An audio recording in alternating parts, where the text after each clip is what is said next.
Well, hello teachers. This is a quick video to show you guys about using Explore Learning Gizmos. On the curriculum landing page, there is a link to get you to the Gizmos landing page, login page. You can utilize that for quick access, as well as, and I've shown this in other videos, I've highlighted different gizmos that correlate to different topics that you're learning about in class. So as you're lesson planning, there's reminders for, hey, here might be a good gizmo for you to utilize. That doesn't mean that there aren't others around for you to use, and I'll show you today how you can find those and really good ways to utilize gizmos. So let's jump over to Gizmos. When I log in, I get to this screen. If your screen doesn't look like this when you get logged in, go to manage your students or classrooms and it'll look something similar like this. Mine is just an admin account, so it's not going to look perfect for you guys. But to get to the actual simulations, we'll go here. But first, I want to show you guys, especially if you're newer, when you first get started, what you'll want to do is actually, let me just open up Central.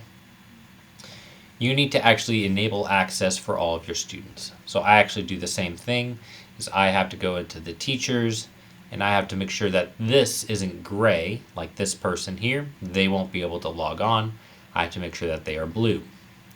So the way that you can do that is if you click here, it's actually easier on for you guys. If I just do this drop down, so it selects all of your students. So my view is by school, yours would be by class. So just have your class selected, select all, come down to access, and then do enabled. Yours is more of a drop down, but the idea is still there. Enable everybody's access, and then that class is good to go. Anytime you have a new student jump in, they're not going to be able to log on unless you've given them access.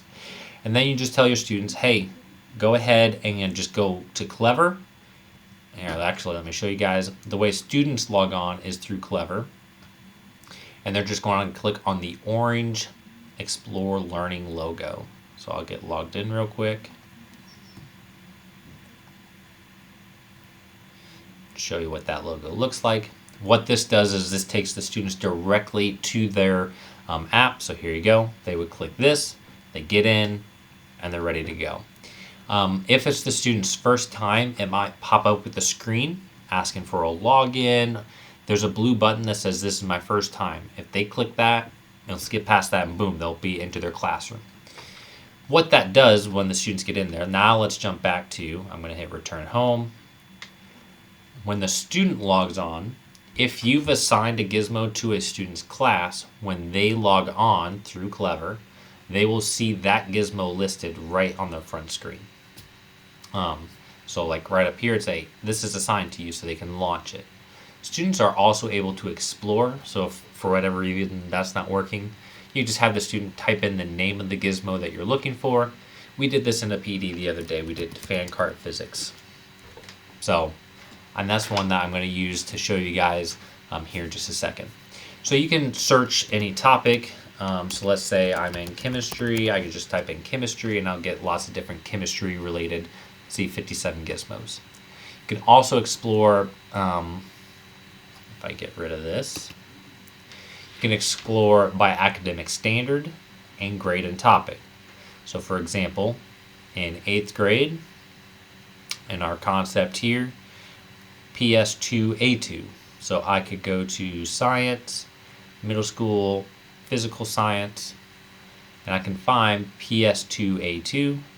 And here are, oh, perfect, fan cart physics, that's the one I was going to use. Here are some different activities that I can use for that standard.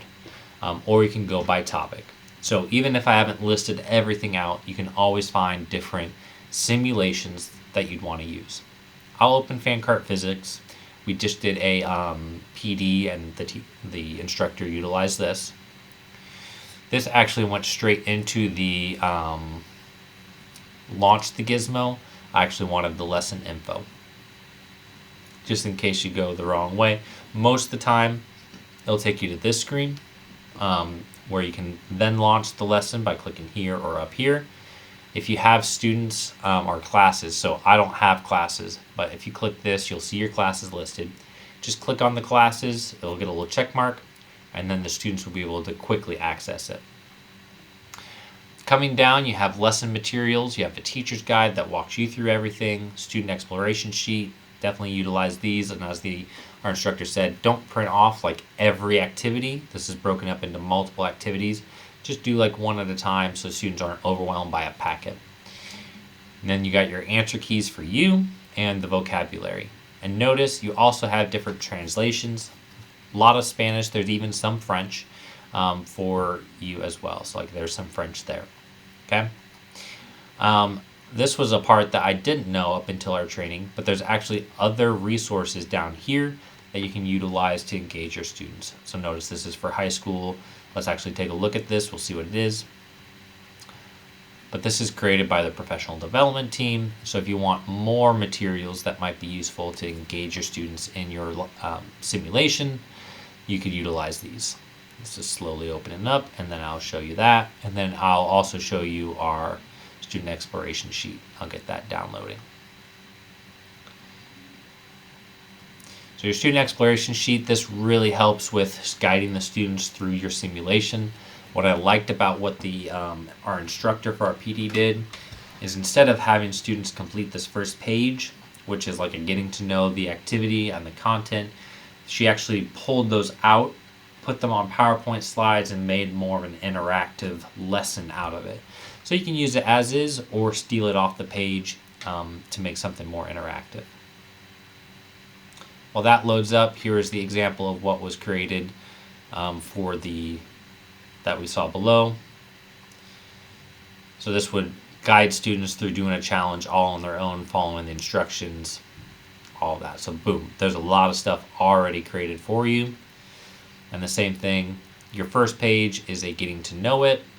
Second page, activity 1 or activity A.